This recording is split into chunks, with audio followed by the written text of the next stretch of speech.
Alright everyone, welcome back again.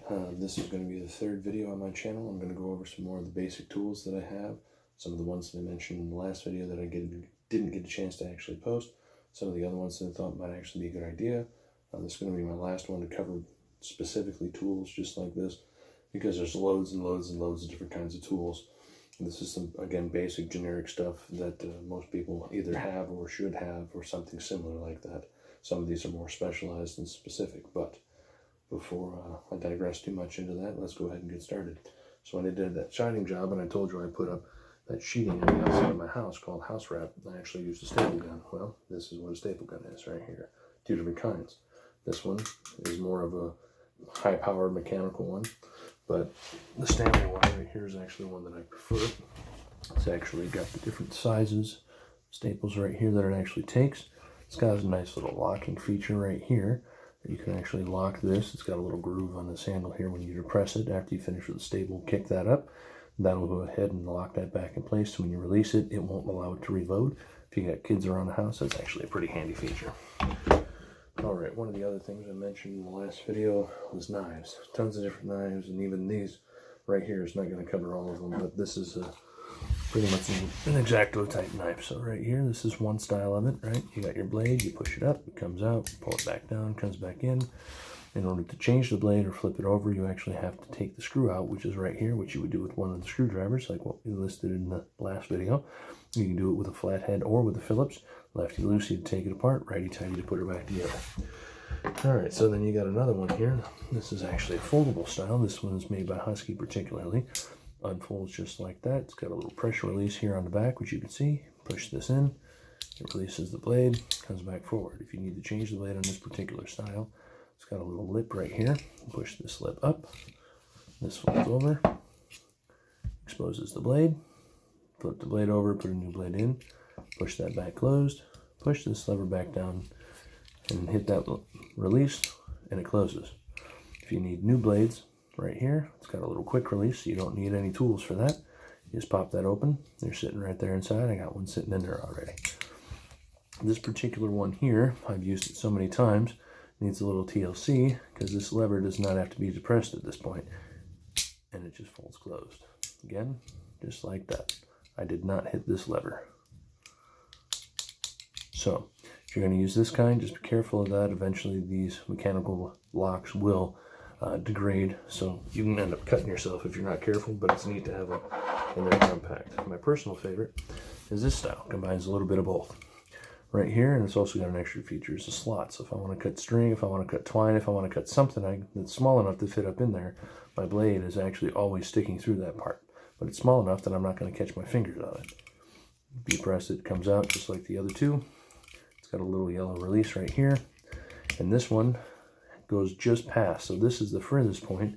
If you push it up, that goes to the release part where you hit the yellow button, slides out, let it go, put the yellow button back down, push it in, you can hear it click, just like that. It's fully extended, which is in the release position, and it's not where you want to cut anything, so you want to pull it back and listen for the click. Do it again, that's what you're listening for. This one's got a release right here on the back, so I press this down, she pops open. Again, there's a blade already in there. Short, sweet, and simple. I prefer this style myself. Then you have other ones kind of like this right here.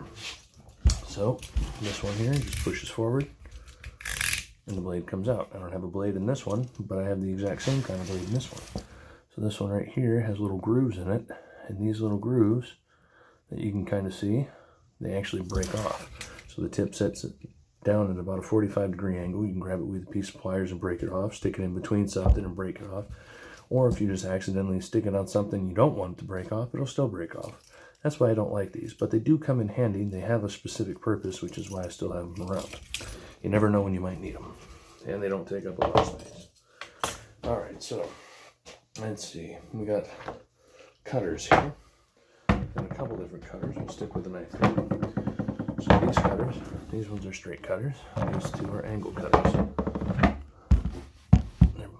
They're both 45s, and they usually cut at different angles. One cuts a 45 out, one cuts a 45 in. I don't remember, so I always test cut them whenever I do it. They have a release right here. Push this down, opens up. You want it to lock, close it back up. push it back in place, let go, you're good to go. I use these a lot on fences. Sometimes I use them to cut small wires or small cables, which is not ideal. That's what the dikes are supposed to be for. But these can do that kind of stuff. So don't be afraid to use them if you need them. Alright, so let's keep on moving here. We got a couple of squares. No, not the squares that you're used to in high school. These are other squares that you would actually use for construction work. You remember that patio that I built? Well, and that fence line that I'm putting in, I'm using squares for that. These squares give me a perfectly 90-degree corner. So I put this on the side of my house, right here, this flat piece. I run a line right on this side, right here. As long as it's touching the outside of this square, I know that I have a perfect 90-degree corner. If it's touching the entire length of this, that tells me my line's straight.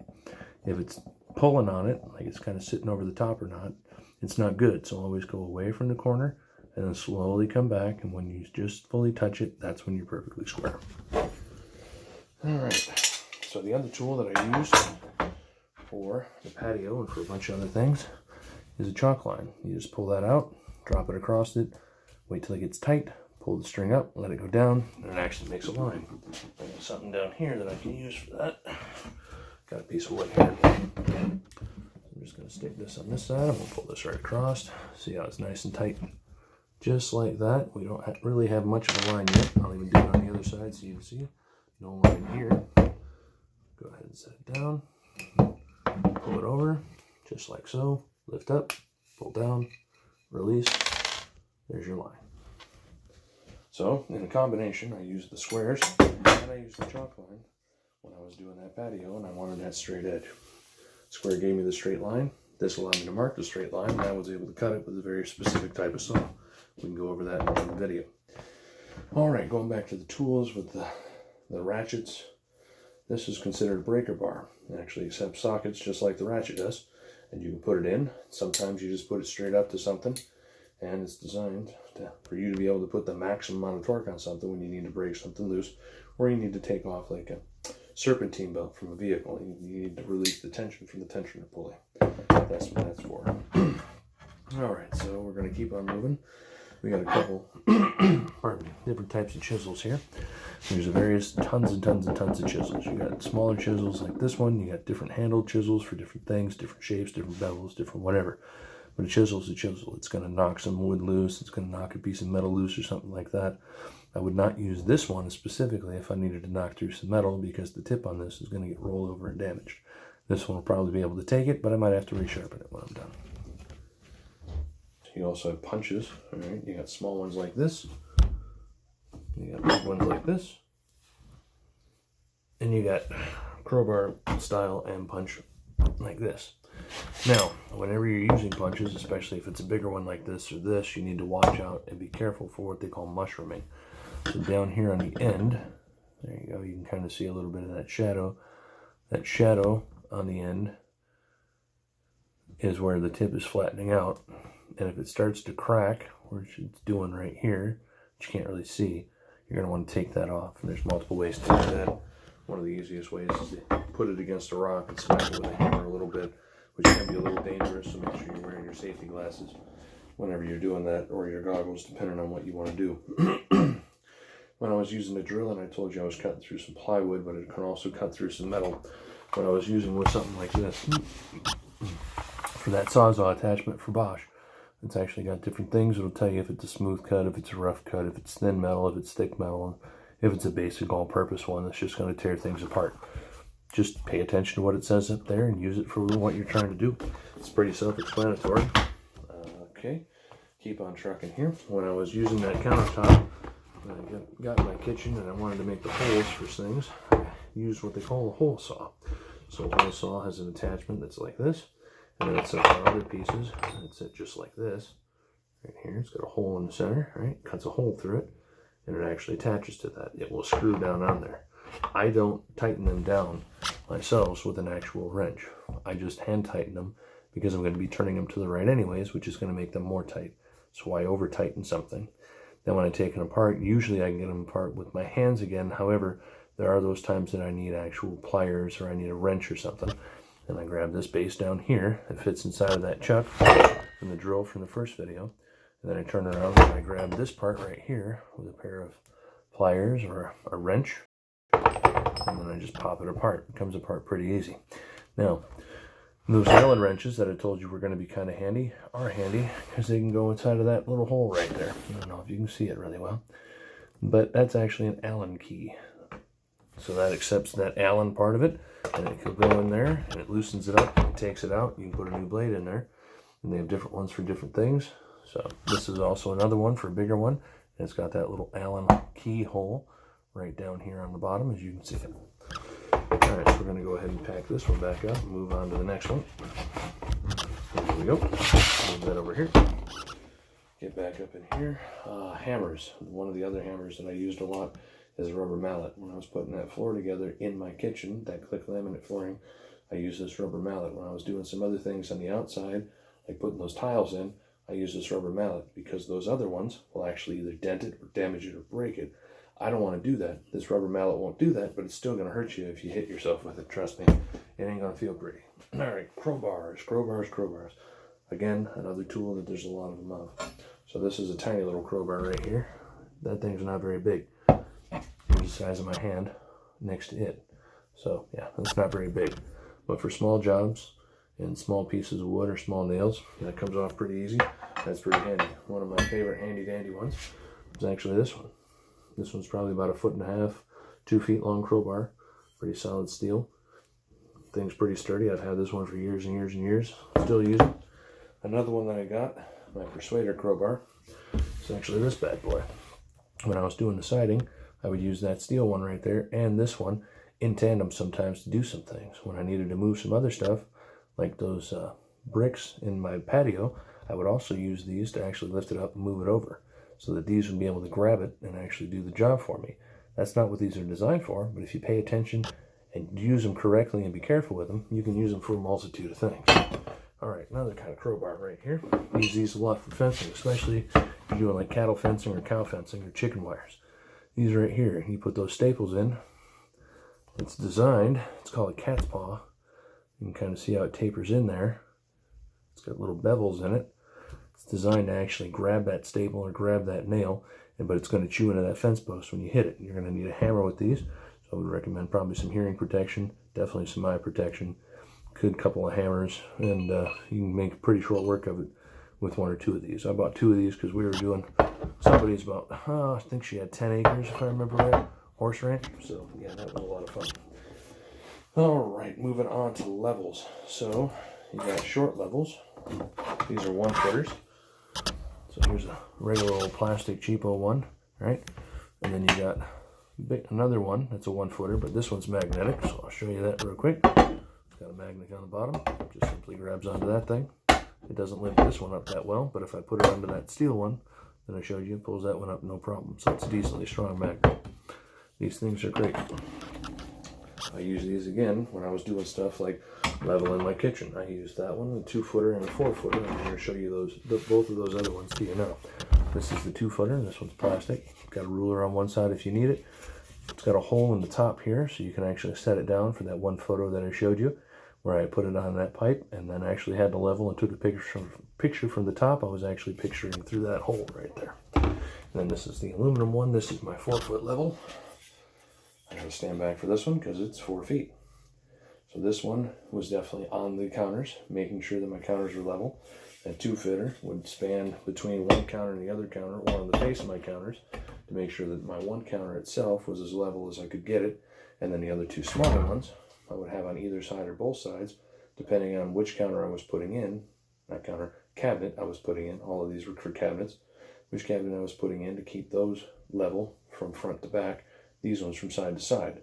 This one I would use to make sure that the cabinet itself was flush and level. And this one I would use spanning a couple of cabinets to make sure that my trailing was level. We'll go into more detail with that at a different time. We also have laser levels. Laser. All right, so this one right here, it's got a little measuring tape on it. You can actually pull it out if you want. I've never actually used the measuring tape for anything, but if I need it, it's there. It does have a laser right here. I'm not going to shine it at you. It's got an on and off switch over on the other side here. I don't even think I have batteries in this thing. Oh, I do. All right, so this one here will give you different types. It gives you a straight line, gives you a cross line if you want it. Those are the 2 types that this one offers. It's only good if you're actually dealing with flat surfaces or pretty close to flat surfaces. If you're dealing with something that's got a bunch of bumps in it, the laser's not going to travel across that. You need something that's relatively flat. And if it is relatively flat, these actually speed it up because you can level it with this level here, which is a regular level.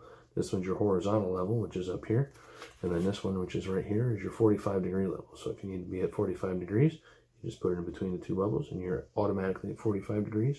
No measuring, no question, no muss and fuss. All right. Then you also have what they call a line level, which is this one. I use this a lot for that patio and a lot for the other things. And we're going to be using it out there when I'm digging from my fence. So it's got two little hooks. The hooks go opposite direction. It hangs on a line, and you just look at it and make sure that the bubble's in between the two lines, and that tells you your level. If you need to be pitched or at a quarter bubble or something like that, pay attention if it's going to go down slope or if it's not going to go up, or if it's going up slope. This one right here is actually a good indication. So you got your regular bubble here, and you have two independent lines on each side. Well, the inside line on each one is the actual level portion. That means you are 100% true to level. If you get it directly in the center of that, you're completely level. However, if you're within both of those lines, you are considered level.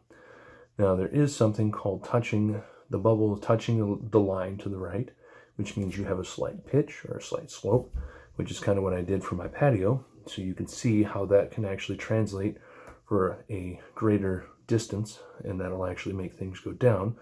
Or you can have something called a quarter bubble, which that second line on there is actually technically the quarter bubble mark. So if you're doing something like plumbing, a lot of plumbing requires you to be at quarter bubble. So you just need the outside of your bubble on the right or left side, that very end of the bubble to touch that line, and that tells you you are at 1/4 bubble. So you automatically met it. You don't have to think about it. You don't have to guess.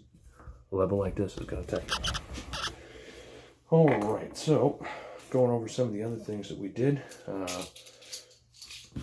Here's a wall outlet, GFI, ground fault indicator outlet. Well, that Phillips tip that you had in that other one, or that flathead, will work for this. I prefer a Phillips on this one. And it's got two little nuts on the side here, two little screws on the side. These screws, there we go. These two screws can either be used with a flathead or with a Phillips. I prefer a flathead for these screws on this side down here, and I prefer a Phillips for this one up here, because this one I want to get torqued in.